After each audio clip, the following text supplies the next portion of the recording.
agradeço a Deus por ser um bom cidadão. Eu agradeço a Deus pelo leite e o pão. Eu agradeço todo dia. Eu agradeço a Deus pelos dias de paz. Graças a Ele conquistei os meus ideais. Eu agradeço o papo em dia. Eu agradeço. Vambora? Vamos. E agora, o que temos no ar? Inseminação artificial. Acho que tem umas imagens aqui. Inseminação artificial caseira, gente. É o assunto de agora no Papo em Dia. Pode ilustrar nosso painel de LED para que a gente possa... De algumas perguntas. Isso aqui é no Facebook, tem grupos. No Facebook, no WhatsApp, as pessoas, procurando doador. Meu boa tarde. Deus! Estou à procura de um doador que seja daqui do Rio de Janeiro. Quero um doador que seja de Brasília ou região. Virou um comércio, Estou à procura de um doador de Maceió, alguém disponível? Algum doador do estado do Rio, região serrana, com todos os exames em dia. Aqui ainda teve a, entre aspas, preocupação. Olha lá a última, Eu quero um doador de preferência que seja daqui do Rio, que esteja disposto a doar e que seja branco, loiro de olhos azuis de preferência, com todos os exames feitos. Agradeço. Vamos lá pro tema, né? Vamos lá, a gente já tá com os convidados aqui. Tem mais? Tem mais uma página? Ah, legal, legal. Loiro natural. Nossa senhora, olha aí, gente. Aqui ele já oferecendo. Esse é a pessoa que tá vendendo, tudo bem? Sou da Tijuca. Loiro natural, 1,85, 83 quilos, pai de gêmeos, olhos castanhos claros. Quero um doador do Rio de Janeiro para o ano que vem, mas quero conhecer melhor o doador. Olha lá, daí aqui, gente, como funciona? Minha filha está querendo ser mãe independente e ela queria um doador que possa realizar o sonho dela. Somos de São Paulo. Olá, sou da Tijuca do Rio de Janeiro, loiro, loiro natural, 1,85 m, 83 quilos, olhos castanhos. Doador de Santa Catarina, se tem 1,92 m, 92 quilos, idade 33, cabelos pretos, olhos castanhos, saúde perfeita, praticante de esportes, não bebo, não fumo, também sou pai de 2 filhos lindos. Apresento exames de saúde em dia e também espermograma com alta contagem de esperma. Tenho disponibilidade de viajar para realizar a inseminação caseira. Nossa, tem mais? Tem mais uma página, não? Não. Vale para o Bom, agora a gente vai receber os convidados, gente, para falar desse assunto. Só um detalhe antes da gente começar ali. Diga, Fábio. Que é o seguinte, a gente vai esclarecer muito a partir de agora com os profissionais que aqui estão. E é um alerta, é um esclarecimento, como eu falo, a gente não entrevista ninguém. Não entrevistamos. Vamos bater um papo para que vocês possam saber ainda mais, possam ficar ainda mais bem informados e informadas a partir dessa pauta agora no Papo em Dia, que olha, pelas imagens que vimos em redes sociais ou mensagens, é um negócio pavoroso. Vai nessa, Gisele. Agora a gente vai começar o nosso assunto, inseminação artificial caseira, gente. Você que tem o sonho de ser mãe, tá com pressa, meio agoniada, não tem muito dinheiro, mas, gente, essa não é a solução, viu?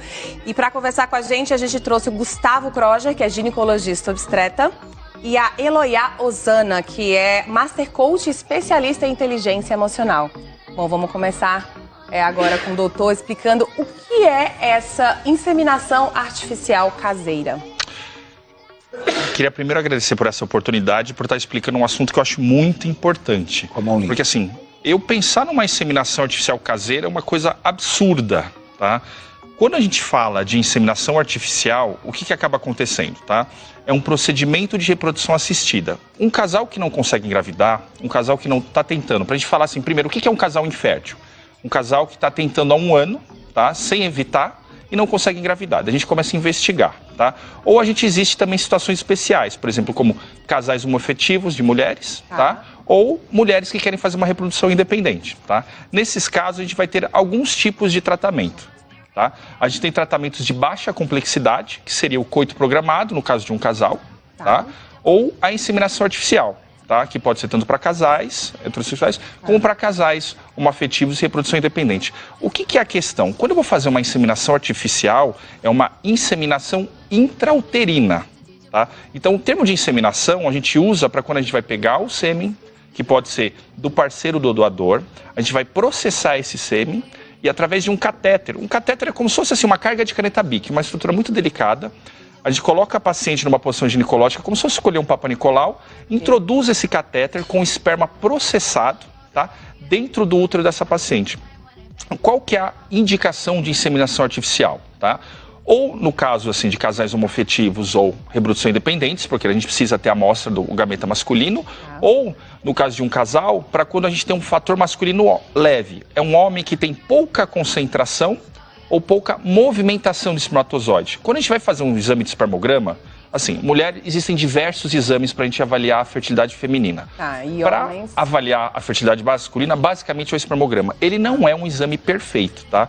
Espermograma consiste assim, eu estou no alto de um prédio, eu estou olhando os carros passar, assim, tem bastante carro, tá? Tem uma boa concentração. Eles estão indo na contramão, indo de um lado para o outro, assim, ele está indo no sentido certo? Então ele tem uma motilidade adequada. Ele não está amassado? Entendi. Então ele está com o formato adequado. Só que assim, é um exame fraco em termos assim de gerações que ele leva, tá? Por quê? É o único exame disponível, mas não é um exame perfeito. Eu posso olhar de cima de um prédio para um carro, o carro está perfeito, eu posso falar assim, o motorista é hipertenso, o motorista é diabético? Não dá para saber. Então assim, eu não sei sobre o DNA desse espermatozoide, eu sei que ele está na quantidade adequada, na movimentação adequada e não está com um formato prejudicado. Então ele deve estar funcionando. Tá? Deve, mas não é garantia. Não é uma garantia. Por isso que todo tratamento para engravidar, ele trabalha por chance. Tá? Por que é importante? Quando eu falo de uma inseminação artificial controlada, sabe? Eu dei hormônios para induzir, acompanhei a paciente com ultrassom e assim, não é acompanhar, é assim, quando ela menstrua, 5 dias depois de dia sim, dia não, eu consigo dar 15% de taxa de sucesso, uma taxa baixa. Isso durante quanto tempo? A pessoa tentando engravidar, a gente consegue saber se ela tem uma dificuldade de engravidar? Assim, a dificuldade de engravidar, a gente chama, a definição de fertilidade é 1 ano. Por que a gente fala que assim, um casal tem que tentar pelo menos 1 ano? A taxa de fecundabilidade, o que significa a chance de um casal engravidar naquele mês do ser humano, isso é específico da espécie, é de 20%. Então o ser humano não é tão bom assim para fazer filho, por isso que muita gente tem dificuldade, tá? Se eu pego outras espécies, tipo assim, coelho, roedor é 90%, eu pego um coelho macho e um fêmeo, coloco na gaiolinha, depois tem filhote, é tipo quase que igual. Tratamento de fertilidade, a gente vende, na verdade, o que a gente fornece para a paciente, a ideia de uma chance maior do que ela teria em casa. Dificilmente eu posso pegar e falar para um paciente, falar assim, você não pode engravidar. Eu nunca acho um casal, uma mulher, e fala assim, você é estéril. Assim, há outras exceções, não tem o testículo, não tem os ovários, assim, coisas muito graves. Em geral, a maior parte dos casais, tá? Pensando em casal que vai estar testando, eles têm uma dificuldade. A gente tem os tratamentos para passar, talvez, por cima de um problema biológico e dar uma chance maior. Agora, sim, por que é absurda a inseminação caseira? Porque quando eu falo inseminação caseira, ela não é uma inseminação intrauterina. A pessoa está colocando o esperma dentro da vagina. Tá? Ô, Fati, vem cá, senta aqui, vamos conversar. Estava aqui atentamente, não é? E conversava com a Lili justamente em relação ao caso. Falei, fica para cá para não ficar falando alto perto de vocês, mas já vou me sentar aí. Mas, coincidentemente, a Lili me perguntou, enquanto vocês explicavam, falar, não sei, mas eles, lógico, sabem, né? Qual é a dúvida que você ia fazer ou vai fazer? Eu acho que existe essa inseminação caseira por causa de valor, não é? Uma inseminação artificial, eu não faço ideia de quanto seja. Qual seria a comparação de valores mais ou menos hoje? É por isso que existe. Nossa, no oficial, né? Incomparável. Explica. Não, mas eu posso. Isso é uma coisa fácil de dizer, assim. Eu não tenho dúvida que seja devido ao valor, tá? Porque o que acontece, assim, vamos tirar a parte médica, que é uma coisa que, assim, cada médico vai cobrar o que ele acha. Tá, mas assim, no geral, quanto custa para fazer uma inseminação artificial? Se eu te falar de uma inseminação artificial, vai depender. Se eu pegar um casal, eu vou estar processando a amostra daquele homem, que é do casal. Então ele vai gastar por volta de uns R$1.000 para fazer o processamento seminal. Por quê? Como eu falei, a inseminação, ela não pega simplesmente o esperma, coloca numa seringa e coloca dentro da mulher. Tá? Então a gente pega aquele esperma, processa ele numa centrífuga, que é como se fosse uma batedeira. Entendi. Tá? Para quê? Separa no tubo, quando eu bato, igual quando a gente usa uma batedeira, a gente separa as substâncias, né? Então eu separo o que é espermatozoide, do que é fluido seminal, do que são células de imunes. Então, assim, eu limpo aquele espermatozoide, porque assim, o esperma foi feito para ser depositado no fundo vaginal, formar um coágulo, e daí esse coágulo vai se dissolvendo e vai subindo os espermatozoides, só a célula que é como se fosse um girininho, que sobe para dentro do útero e vai subir pelas tubas, tá? É todo um processo, né? Simplesmente pegar o sêmen... Quando eu faço a inseminação intrauterina, que assim... é possível fazer uma inseminação vaginal? É possível, mas não tem tanto benefício, porque se eu processar o espermatozoide, eu não posso, que é para melhorar a qualidade dele, eu não posso pôr ele dentro da vagina, porque não é o meio que ele foi feito. E assim, eu não posso pegar um espermatozoide sem processar e coloco ele dentro do útero, porque ele tem algumas substâncias, tá? Substâncias que causam uma reação inflamatória, tá? E o espermatozoide, se eu pegar uma amostra de esperma pura e colocar dentro do útero, eu causo uma doença na mulher. É feito na caseira. Agora explica a caseira, O que é a caseira? As mulheres simplesmente pegam uma amostra... Atenção, olha o que o doutor Gustavo vai falar, vai explicar agora. Para que vocês, mulheres ou casais, né? Aí no caso, eu entendo, e não sei se vocês partilham do meu pensamento, é uma responsabilidade dividida. Eu tenho esse pensamento, cada um tem o seu. Eu imagino que seja uma responsabilidade dividida. Então, olha o que o doutor vai explicar em relação à inseminação caseira ou, aí é no meu linguajar, feita de qualquer maneira, por ser mais barato, ou seja lá, cada um tem seus motivos. Perigos, o que é uma grande burrice, né? Quais são, por favor? O que acontece? Uma caseira, simplesmente a pessoa vai pegar uma amostra de esperma, tipo, o homem vai colher por masturbação, pega aquela amostra de esperma, vai colocar numa seringa comprada em farmácia, tá? E vai injetar dentro da vagina. O que é a questão? Se a gente está falando de um mesmo parceiro, daí assim, qual que seria o motivo do casal? Ou assim, a gente pensando em problemas de ereção masculina, Sim. tá? Eu tenho experiência assim de um casal, tá? Que eu atendi no passado, que era um cadeirante, tá? E ele tinha problemas de ereção. E o que ele faz? Quando você é um cadeirante, não é que a pessoa não consiga ter ejaculação, ela não sente prazer, ela não consegue ter relação sexual. Mas eles têm um aparelho que é como se fosse um vibrador desses de sex shop, essas coisas, que estimula na cabeça do pênis, tá? Na glande, e nisso ele acaba tendo uma ejaculação, tá? Então essa paciente, ela pegou, comprou esse aparelho no sex shop, foi tentar fazer uma inseminação em casa. Só que acontece, teve uma reação neurológica que ela quase matou o marido. Gente. Porque ele era um cadeirante, ele tinha um problema neurológico, né? Sim. Então, quando você faz esse estímulo, teve uma reação que a gente chama de vaso vagal, tem uns sistemas no corpo, e caiu a pressão dele e ele foi parar no hospital. Meu Deus, não faz. Então, assim, não é uma coisa inócua, né?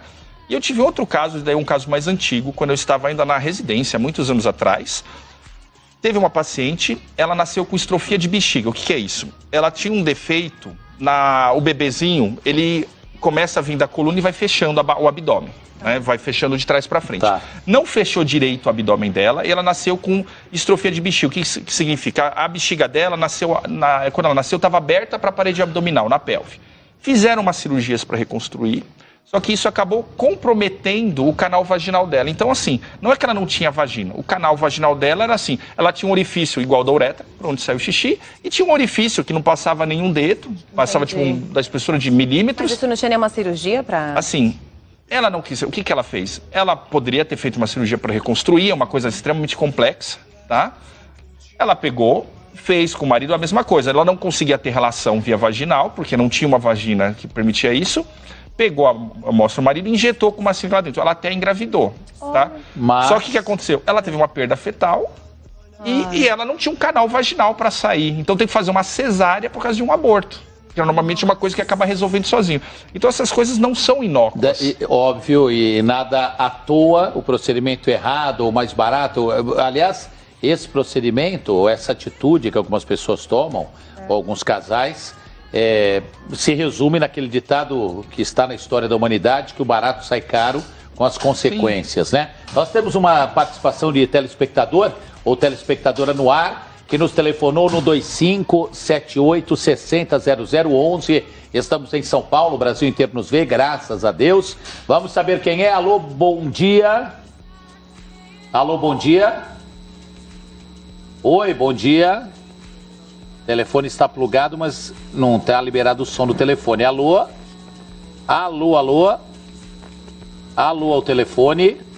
Bom, a gente vai ajustar essa questão técnica sem problemas. No WhatsApp, está chegando já? Será que o WhatsApp ainda com problemas aí no WhatsApp, não é? Na rede WhatsApp aí pelo mundo todo. Mas, na medida do possível, se você quiser também, no WhatsApp 96445-1554, 96445-1554, pode enviar a sua pergunta, que na medida do possível nós vamos repassar aos nossos convidados que aqui estão, Gisele. Isso, vamos falar agora com a Eloiá Osana. Ela que é Master Coach, né, isso? E especialista em inteligência emocional.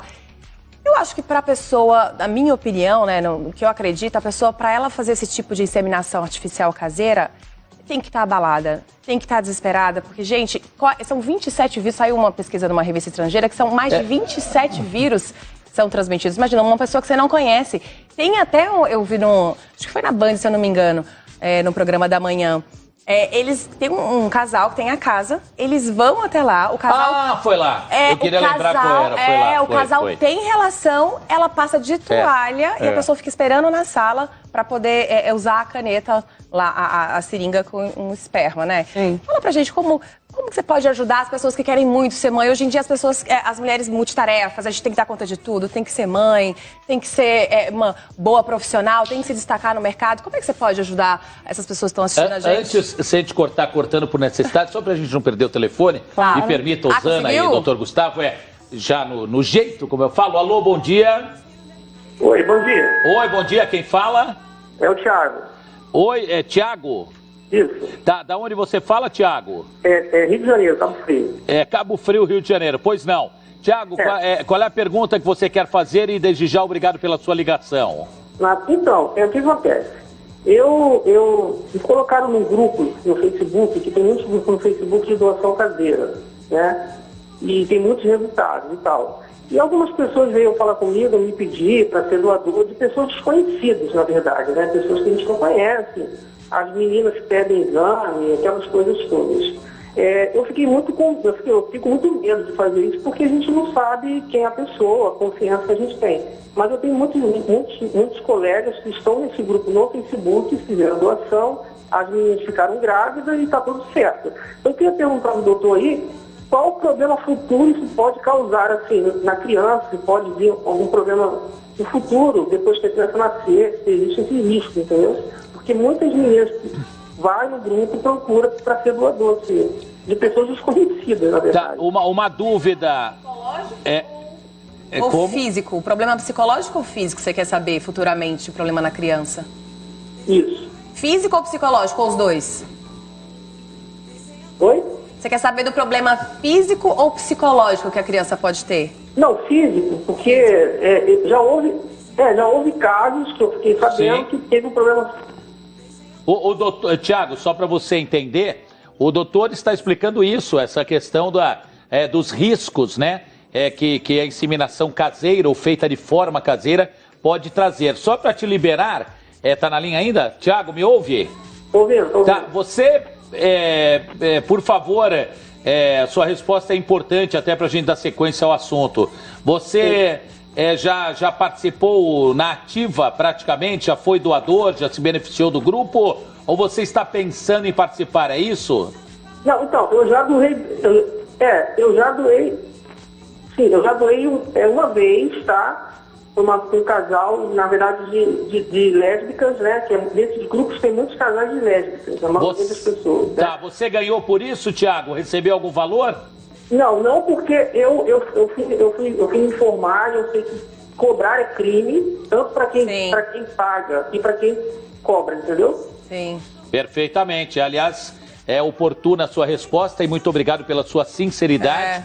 Que eu ia lhe falar justamente isso, eu não tenho meias palavras. Se você tivesse cobrado, eu talvez estaria aqui lamentando que poderia ser uma das suas últimas participações, ainda em liberdade, porque como você sabiamente falou, é crime. Muito obrigado, Thiago, Cabo Frio, Rio de Janeiro. Muito oportuna essa participação e vocês dois, por favor, comentem o que ele perguntou e podem também cercar ainda mais o tema, por favor. Osana, começando por você.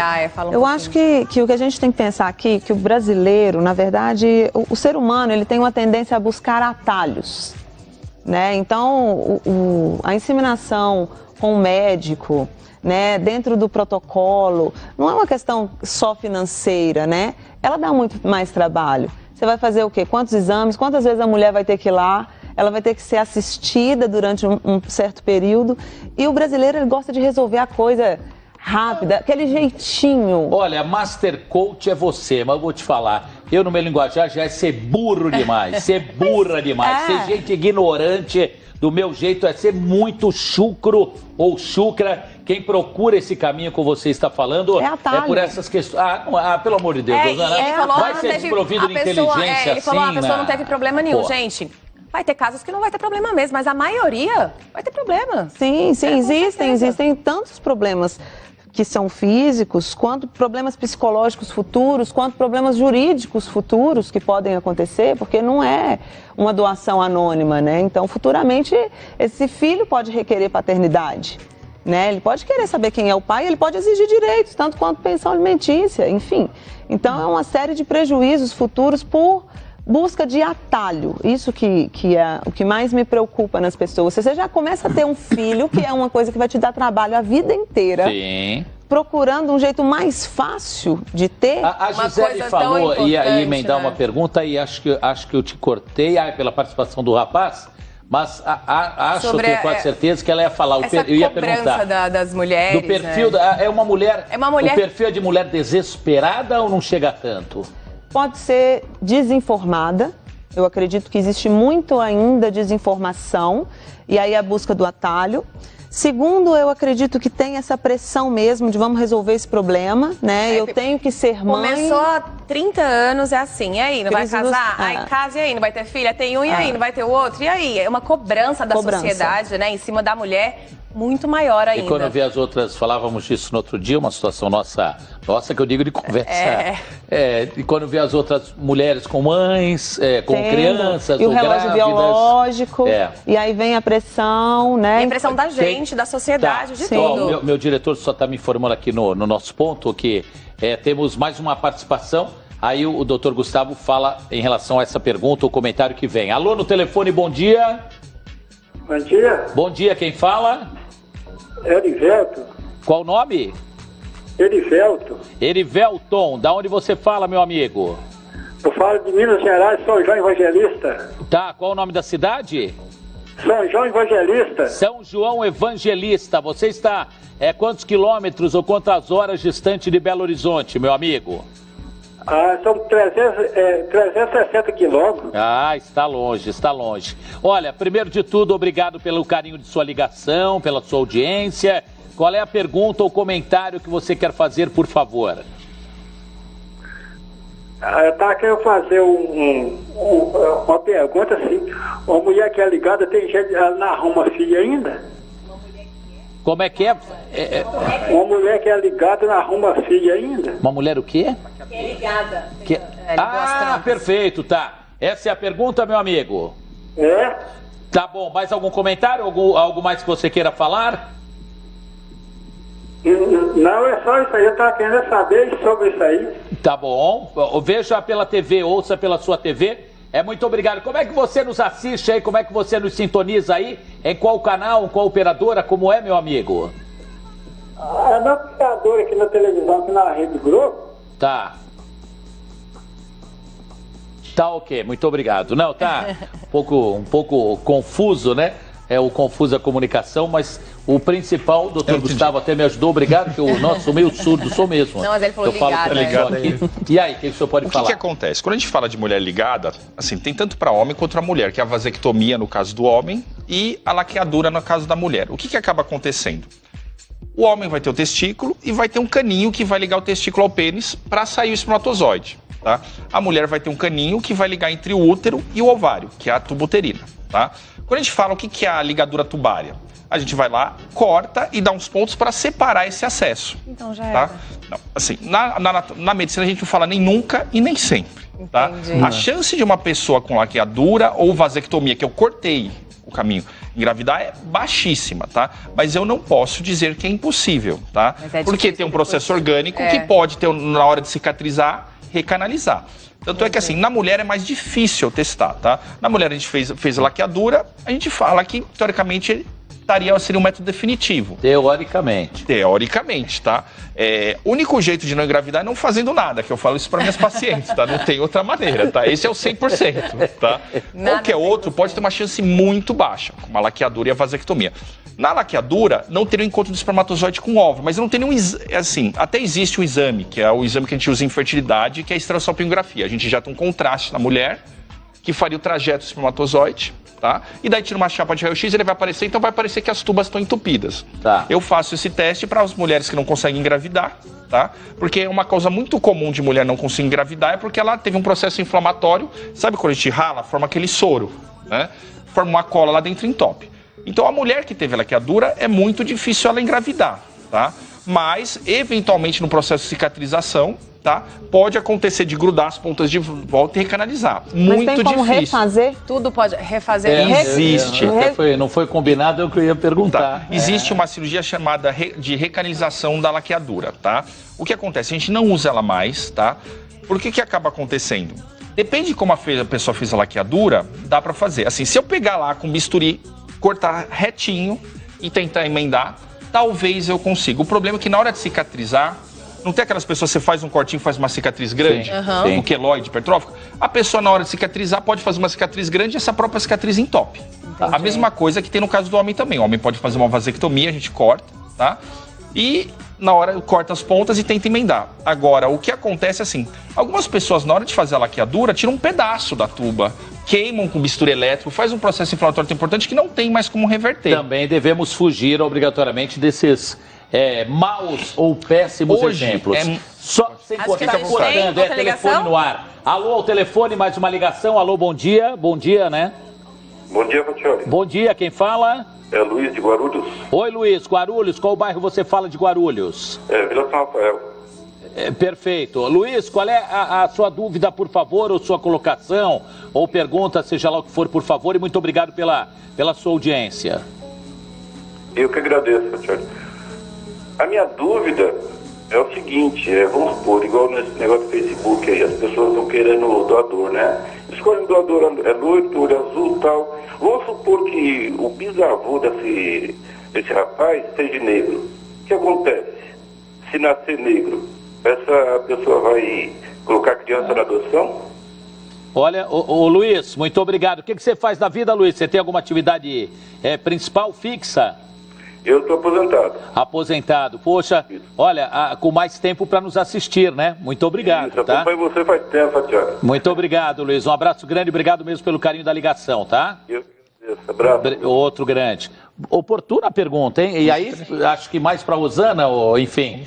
É mesmo, um casal de loiros, aí vem uma criança, nasce uma criança da raça negra, né? Da cor negra, né? Enfim. E aí?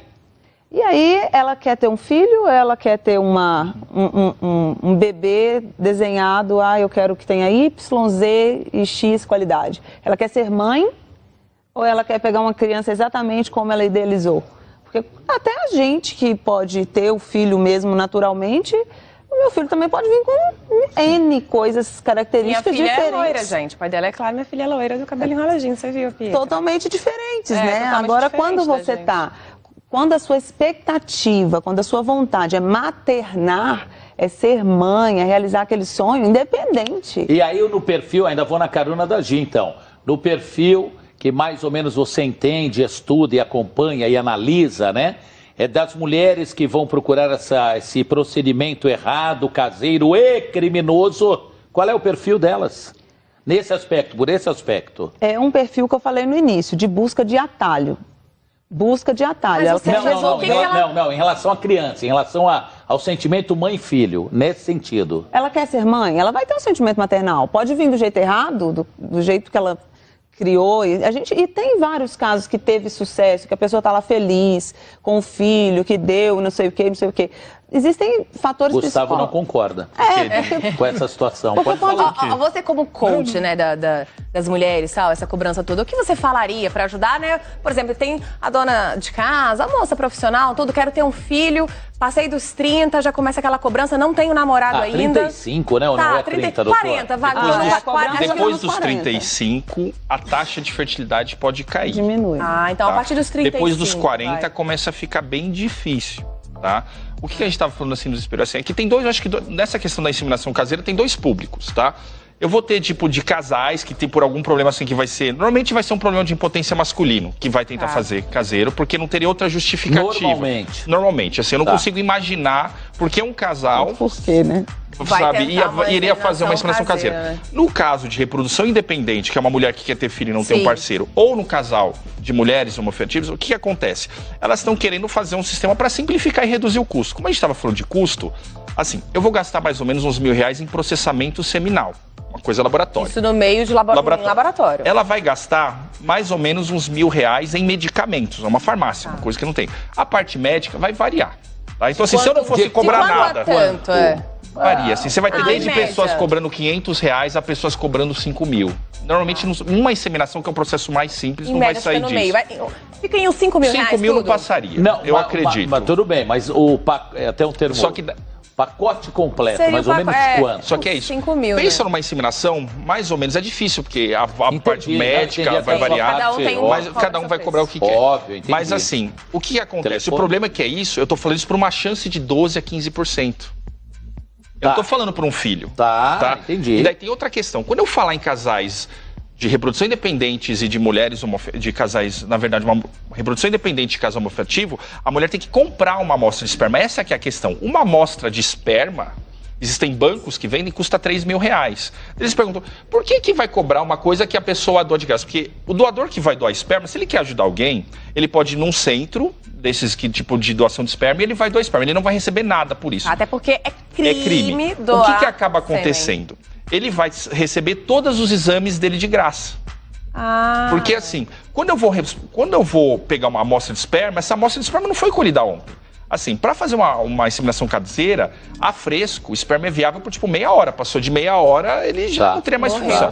Agora, quando a gente vai pegar uma amostra de esperma no tratamento, o que funciona? Ela vai ter uma lista de doadores que vai ter algumas características básicas, tipo assim, normalmente vai ter idade, altura, peso, escolaridade, cor de olho. Isso é uma coisa extremamente complexa, que a gente chama de genética de fenótipo, genética para fazer as características, né? Engraçado que vocês falam só da estética, né? E é interessante falar também da genética o caráter da pessoa, como que é o humor, mas daí, essa coisa. o que acaba responder acontecendo? na sequência, porque tem mais um telefone. Epa, hoje a galera participando, não é nem que o termo maravilha. correto, mas não temos culpa, entre aspas, da competência de vocês e da facilidade com que vocês falam e explicam, que naturalmente gera curiosidade de telespectadores pelo Brasil afora. Mais uma ligação, alô? Alô? Boa tarde, quem fala? É a Maria. Oi, Maria, de onde você fala, por favor? Sou do interior de São Paulo. Qual cidade? Mogi. Mogi Mirim? Isso. Perfeitamente. Aliás, próximo à região do grupo Mona Lisa, que aqui está, os moços que vêm, do interior aí do estado de São Paulo, que daqui a pouco voltam a cantar músicas de Tim Maia, ainda aqui dentro do Papindia. Mas, 12:07 agora. Maria, qual é... Primeiro, obrigado mesmo, de coração, pela sua ligação. Qual é a sua pergunta, a colocação que você quer falar, por favor? Eu queria tirar uma dúvida. Tire. Eu quero engravidar, só que eu tô tão ansiosa que já mudei para tanto médico que ele fala que tá tudo ok. Todo mês, quando eu penso que tô grávida, aí desce pra mim. Eu tenho chance de engravidar? Aí eu não sei se é oportuno. Quer perguntar mais alguma coisa, doutor? Fazer consulta não, pelo CFM, assim, mas assim, uma coisa que é importante sim. É assim, qual seria a sua idade, Maria? Qual, Maria?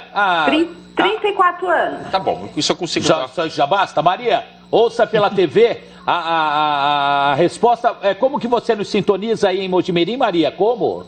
Canal 10. No digital direto, né? Isso. Tá bom, muito obrigado, viu? Por nada. Grato. Vamos lá, doutor. Então, Maria, a gente tem que separar algumas coisas, assim. Quando uma mulher não consegue engravidar, a primeira pergunta que eu tenho que fazer é assim, quanto tempo tá tentando? Tá? É normal, até os 35 anos, demorar até 1 ano e não ter nenhum problema. A chance de engravidar por mês é de 20%. O que acontece? 20% mês a mês, depois de 12 meses eu tenho uma chance acumulada de 90%. Então, quer dizer, 9 a cada 10 mulheres que estiverem tentando vão engravidar depois de 1 ano. Aqui, 10%, o que sobrou, ainda vai engravidar no 2º ano, metade disso, tá? Sem ter problema algum. Simplesmente porque demora, é ruim a gente falar o termo sorte, não teve sorte, não foi aquela vez, eu falo... Pelo que eu entendi, a Maria fez os exames, os médicos falam que tá tudo ok e ela não consegue engravidar. Sim. Aí entra a parte psicológica? Não, daí o que acontece? Daí primeiro, eu preciso saber o tempo que tá tentando para saber se tem um problema mesmo. Né? Puxa, bom. Depois eu entro na idade, tá? Existe uma questão natural que com a idade, a chance de morrer. Com 34 anos, se ela menstrua todo mês, provavelmente ela deve estar ovulando, tá? Daí o que eu tenho que fazer? Daí eu tenho que saber também a questão masculina, fazer um espermograma no homem. Será que tem algum problema no homem? Nunca esquecer que é um casal que tenta engravidar. É muito comum a mulher, a gente fazer exames, virar ela do avesso, literalmente, exames extremamente desconfortáveis e problema no parceiro. Tá? É verdade. E outra coisa, Então, existem exames específicos para infertilidade e exames específicos para ver a saúde, tá? E mesmo fazendo os exames específicos para infertilidade, eventualmente eu vou investigar tudo no que eu tenho de exame disponível naquela mulher, tudo naquele homem, e não vou achar nenhum problema. Isso a gente chama de infertilidade sem causa aparente. O que o senhor recomendaria não, porque aí já não recomenda mais. O que o senhor recomenda a esta moça de nome Maria, que segundo ela já procurou vários colegas, já fez várias tentativas, me parece. O que o senhor, como um profissional, óbvio, e aqui está por conta disso, o que o senhor recomenda, o que Osana recomenda para essa mulher e para milhares ou centenas de outras na mesma situação ou em situação semelhante? Uma orientação sua e depois uma de Rosana para casos como esse. Assim, um casal está tentando engravidar. Se a mulher tem até 35 anos, não que isso seja uma idade mágica, né? Ela espera um ano, tá? Se ela não engravidou um ano, para ela procurar um especialista em infertilidade. Muitas vezes ela vai passar num ginecologista geral, é muito comum. Ele vai falar que ela não tem nada e fala, volta para casa porque você não tem nada. Não. Se ela não engravidou em um ano, tem algum problema. Daí ela precisa procurar vai ser um ginecologista, mas um ginecologista especialista em infertilidade e reprodução humana. Tá. Se ela tem mais do que 35 anos, a gente recomenda esperar 6 meses. Não engravidou em 6 meses, para procurar o especialista. Não que a gente vá fazer algum tratamento antes de um ano, mas porque como a função ovariana cai, isso eu não consigo reverter com tratamento nenhum. Meses, não, assim, abaixo de 35 anos, não engravidou, procura um especialista em fertilidade. Tá. Acima de 35 anos, passou 6 meses, procura. Não quer dizer que vai fazer um tratamento antes de um ano. Tá. Mas como a fertilidade cai com a idade, é bom começar a investigar antes. Entendi. Se precisar saber uma coisa, o tempo está correndo. Tá? E assim, se o seu ginecologista, se passou esse tempo e o seu ginecologista falou que você não tem nada, quer dizer que você não tem nenhum problema de saúde, você não tem pressão alta, você não tem diabetes, você não tem problema na mama, não quer dizer que você não tem dificuldade para engravidar. Então tem que procurar um especialista na área. Tá bom. Osana, o que você é no tema? O psicológico pode atrasar essa gravidez tão desejada? Pode. Isso atrapalha? Eu acredito que sim, porque a mente, ela tem um poder que até hoje a gente não conseguiu decifrar ele todo, né? O poder do subconsciente, ele influencia tudo, né? Então sim, eu acredito, a ansiedade é algo que atrapalha muito, né? Acredito que você viva isso, a ansiedade nos casais. O que você falaria para as mulheres que estão assistindo a gente, que está em casa? O caso da Maria, por exemplo, que está ansiosa, querendo engravidar, não engravida. Pelo aspecto emocional, qual seria? Você não tem infelizmente, não tem uma fórmula mágica, mas pelos seus conhecimentos, qual é a orientação? O que elas podem e devem fazer? Primeiro, diminuir a ansiedade. Então, ela pode buscar alternativas para diminuir a ansiedade, para preocupar com ela, para cuidar desse momento. Eu estou preparada para isso mesmo? Esse é o momento de ter o filho, eu já estou com tudo estruturado. Buscar coisas para trazer prazer e desligar essa ansiedade, esse frenético, né? Vai sair com as amigas, vai fazer uma atividade, vai praticar um esporte, vai procurar um hobby, vai viver a vida dela. E segundo ponto, eu acho que muitas vezes a mulher fica muito ficcionada na gravidez da barriga dela.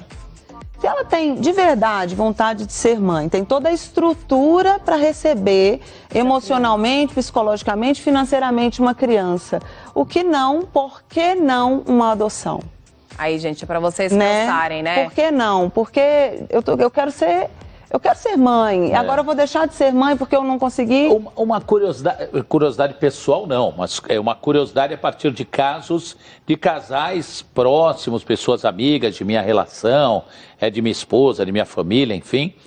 Estão lá fazendo tratamento já há algum tempo, meio desanimados, tentaram uma vez, tentaram duas, tentaram três, nada. Aí tentaram, fizeram os procedimentos, né? E nada de acontecer por motivos diversos. Aí, de repente, de maneira natural, essa mulher engravida. Relaxou. Então, lógico que você não tem a resposta, vocês não têm exata, imagino. Mas por que isso acontece com alguma frequência? Como é que pode, hein? Porque o cérebro, ele relaxou, ele descansou, ele permite com que isso aconteça, né? A gente bloqueia, o cérebro bloqueia. Outro dia, numa festa, um casal amigo... E aí? Não, temos que ir pra casa. Tem que ir pra casa que... tem gente que faz cadelinha, não é agora. Não, peraí, vem cá. Isso, então. Isso é ruim, não é? Aí tem que ir pra casa. Olha, tem 10 minutos de intervalo. Vem pra cá, meu bem. Amanhã vão ficar sozinhas, as crianças vão embora. Opa, isso é... Não, é hoje, é agora, nesse momento. A gente vai continuar o papo aqui, que tá muito bacana. Mas agora a gente vai para um rápido intervalo. Ótimo, sensacional. E até aproveitando que aqui, como eu falo, a gente tem um roteiro, as fichas de trabalho, tem todo um um script, mas que a gente praticamente não segue, porque como é ao vivo, 12h e 20 minutos, e conforme o andamento do programa, a gente prioriza o seu interesse, a sua pergunta, a sua audiência, e a gente vai acertando o programa ao vivo desse jeito, né? Então, isso tudo eu explico para, de repente, oportunizar. Tiago, por acaso, alguma pergunta, alguma dúvida que daqui a pouco algum de vocês queira fazer? Alguém teria, não? Teria? Então, pode ser na sequência, que eu só vou no WhatsApp? Tá bom, então daqui a pouquinho o Benedito, não é? Vai fazer uma pergunta oportuna, não só o Benedito, como a questão, além do Tiago, na voz, o Benedito que está no baixo, o Maxwell no sax alto, o Rafael na guitarra e o Fernando na percussão. Grupo Mona Lisa, iniciado em 2000, esse grupo, tocando soul, funk, blues, e agora há 5 anos se especializaram em Tim Maia, tá? Vamos pro WhatsApp, 964451554, eu viro nessa, vamos lá. Eu falo, são muitas as câmeras, vocês não acreditam, ó, vem cá. Agora é essa, quer ver? Abre nessa, por favor. Boa. Ó, perguntas, hein? Será que essas pessoas não têm noção de que não se deve brincar de fazer gente? Olha só, vou repetir. Brincar de fazer gente. Caramba, colocação muito oportuna. É a Lia do Rio de Janeiro. Vamos para mais uma, J. Borges, meu diretor, por favor. Bom dia, meu nome é Andréia. 39 anos, moro em Belo Horizonte, Barreiro. Estou na fila da FIV pelo SUS porque, infelizmente, por causa de um erro médico, não posso mais ser mãe por vias naturais. Me tratei no Hospital das Clínicas e muitas perguntas ficaram no ar. Eu tenho uma curiosidade de saber como funciona essa fertilização in vitro. Pergunta da Andréia, 39 anos. Vai para mais uma, Jota? Por enquanto essas duas, é isso? Tá bom. Vamos primeiro, fazer respondendo gente, a pergunta do início, né, sobre a questão genética, né? assim. Isso, a questão genética. Isso. Assim, uma coisa que eu gostaria de estressar bastante o assunto por que custa caro uma amostra de esperma? Ou se o esperma é uma coisa doada de forma gratuita. Sim. Porque quando você vai pegar uma amostra de esperma, ela não foi uma amostra que foi colhida ontem. Ela tem que ficar pelo menos 6 meses em quarentena. Então, que o centro de esperma que vende, ele não está vendendo a amostra. Porque não pode se vender a amostra. Ele está vendendo um serviço para garantir a segurança daquela amostra. Quando uma pessoa vai ser doadora de esperma, o que ela faz? Ela vai numa clínica dessas que faz doação, faz o espermograma para ver se ele pode, faz um exame genético de cariótipo, não é um exame perfeito, mas é um exame que já dá para dar, grosso modo, se tem algum problema genético maior. Faz uma série de pesquisas para sorologias de doenças infecciosas, tá? Colhe a amostra e guarda, tá? Daí ele volta o mês que vem e faz tudo de novo. 2 meses depois, ele faz tudo de novo. Olha. Só depois de 6 meses fazendo isso, que a gente vai liberar aquela amostra. Porque existe uma coisa... É um processo longo, não é assim, vai uma vez, faz o exame e pronto. Existe uma coisa em infectologia que se chama janela imunológica. Então, assim, é uma coisa até muito comum, porque eu sou gineco geral também, a gente fala assim, o preservativo estourou, eu não conheço a pessoa, quero fazer um teste de HIV. Eu falei, não, você vai conseguir fazer um teste de HIV daqui 2 meses. Porque o processo entre você entrar em contato com o vírus e ele ter um marcador no seu sangue... pode ser até coisa de 1 semana, 1 mês, 2 meses, depende do tipo de vírus, tá? Entendi. Então, quando a pessoa está fazendo uma coisa caseira, não adianta ela falar assim, faz esses testes. A pessoa fez o teste, se a pessoa teve relação semana passada, ela já pode estar com a contaminação no esperma e vai estar passando o problema. Perfeito. Então, assim, é caro a amostra, é barato perto do custo que tem de exames. Eu ia tomar a liberdade de falar isso. Tá? Os que eles gastam, assim, se você vai fazer um cariótipo, custa R$500. Você vai fazer sorologias, custa cada vez, se você for no laboratório, uns R$500. Eu não gosto nem do termo gastar, eu tomaria a liberdade também, ou tomaria a liberdade pela segunda vez, de falar o investimento. É um cuidado com o filho. É um cuidado com o filho. É o seu filho. Desde o início, né? Imagina, saiu uma pesquisa, né, que mais de 27 vírus podem ser transmitidos pelo sêmen. Na verdade é o seguinte, a gente não sabe, né? Há muita gente que quando eu passei na infectologia, quando a gente vai se formar, a gente passa em várias áreas, né? Tá. Então, eu tive contato até como ginecologista, a gente é sempre a referência da mulher, e eu falo que também o médico do homem é o ginecologista da esposa, então tudo que tem algumas coisas, eles buscam a gente, quando descobriram o HIV, ninguém sabia que existia o HIV antes. Tá? Não é que o vírus não existia, a gente não tinha testes diagnósticos. Então hoje a gente está fazendo testes porque a gente sabe. E o que não sabe? Então pode ser até mais, então, né? Até assim, quando a gente faz um processo de congelar o esperma e processar, já limparia o vírus do HIV. Tá? Mesmo assim, a gente faz. Então, existe, por exemplo, casais que são sorodiscordantes. O homem tem HIV e a mulher não tem. O que a gente faz? Congela, pega, ele colhe uma amostra. Primeiro ele tem que ser liberado para o infecto, que não tem vírus no sangue. Ele colhe essa amostra. Amostra dela ou dele? Não, a amostra de esperma dele. A gente pega um pedaço daquela amostra de esperma, faz uma pesquisa genética pelo vírus do HIV, porque assim, no sangue a gente pega anticorpos, a sua reação do vírus. Como no esperma não tem anticorpo, a gente pesquisa diretamente o vírus, tá? E congela essa amostra. Se a pesquisa do vírus na amostra de esperma vier negativa, que a gente faz a fertilização. Perfeito. Benedito, por favor, vamos... Só empreste o mic para ele, né? O Benedito, que está no baixo, músico, rapaziada, ele é de Limeira. Qual é a pergunta? Na verdade, não é uma pergunta. Até comentei aqui no intervalo que eu já vi casos de pessoas, de mulheres que não conseguiram engravidar, aí fez o processo de adoção, adotou um filho. Aí quando estava com o filho adotado lá, que estava crescendo, ficou grávida. Então é aquilo que ela falou, parece que a pessoa relaxou o cérebro e conseguiu engravidar, né? Rosana, o que você pode falar? Fala que a gente estava falando, né, no intervalo. Mais até, né?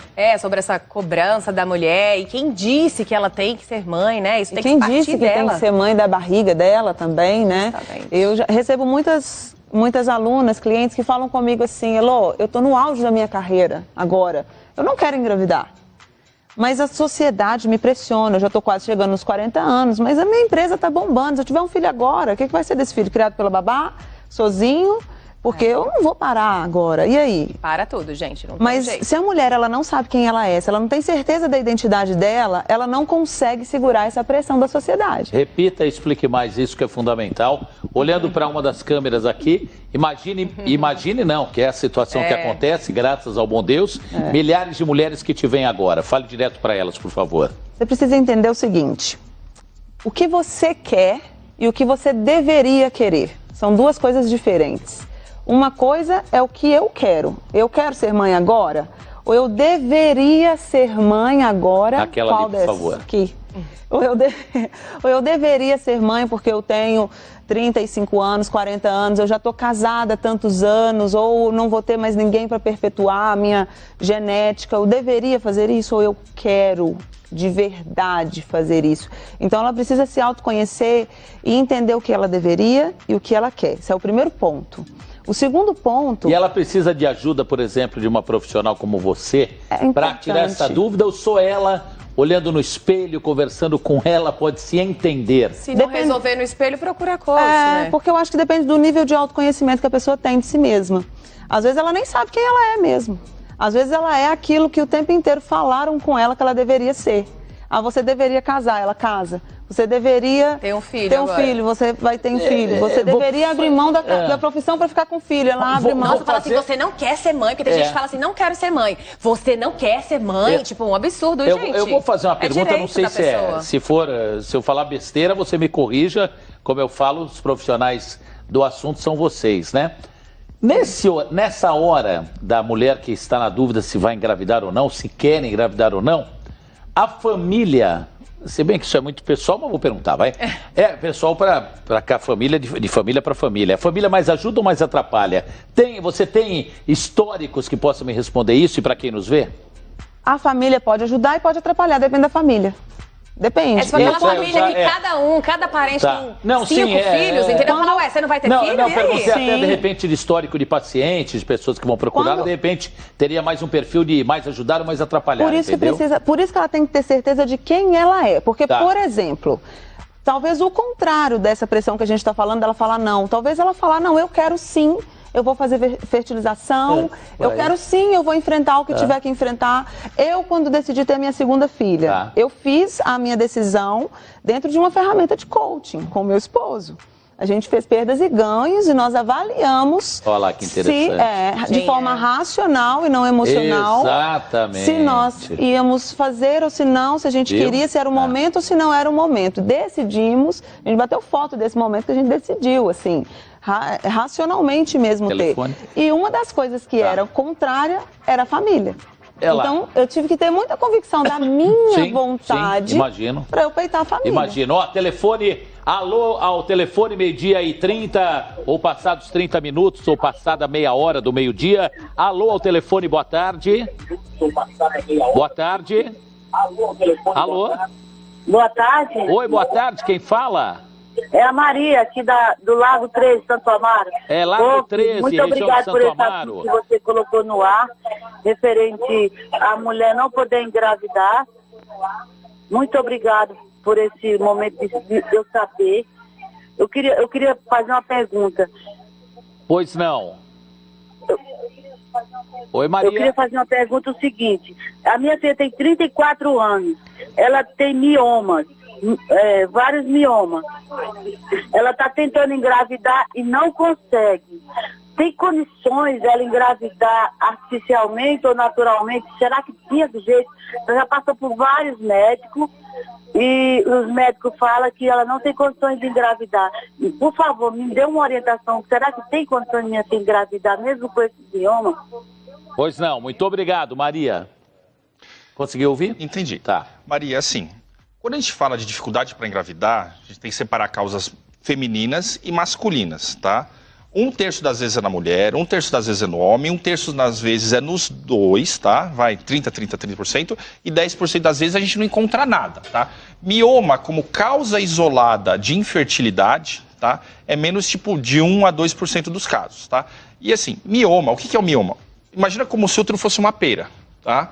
E na parte de fora da pera é a parte muscular do útero. E às vezes forma uma bolinha de músculo lá, desorganizada. Não, assim, e daí o que acontece?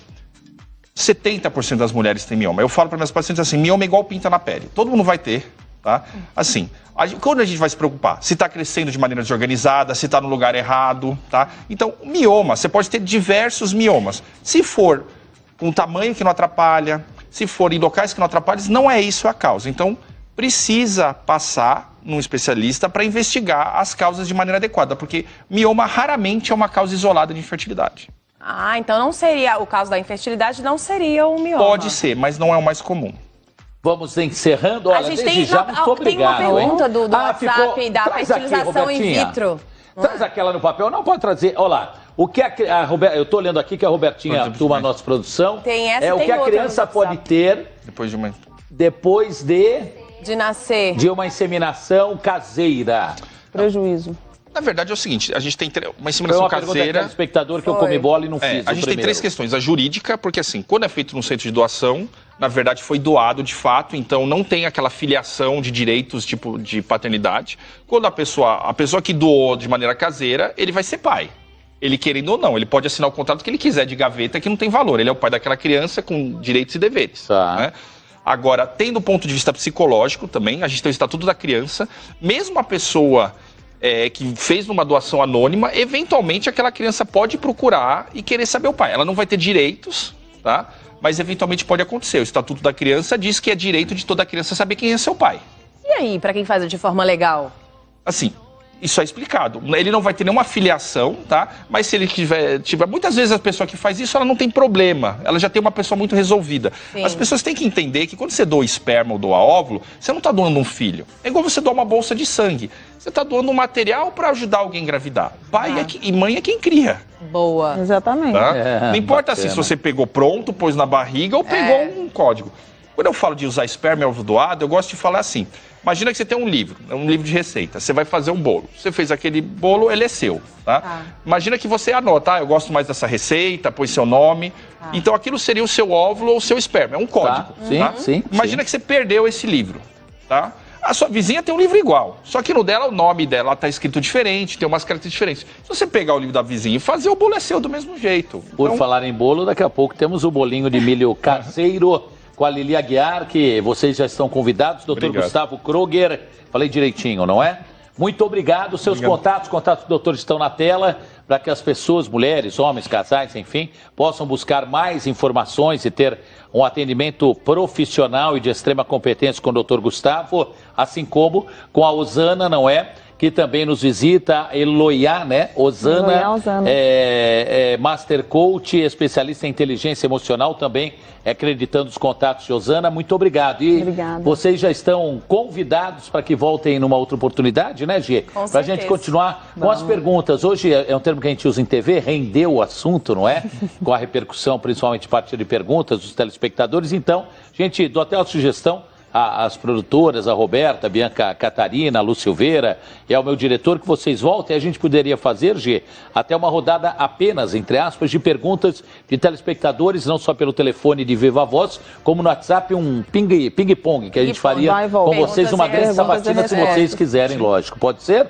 Claro. Então tá bom, muito obrigado. A gente vai se despedindo de vocês aqui. Eu vou ali dar uma informação importante, me dê licença. Meio-dia 35, gente, deixou. Agradeço a Deus por ser um bom cidadão. Eu agradeço a Deus pelo leite e o pão. Eu agradeço todo dia. Eu agradeço. Eu agradeço a Deus pelos dias de paz. Graças a Ele conquistei os meus ideais. Eu agradeço o Papo em Dia.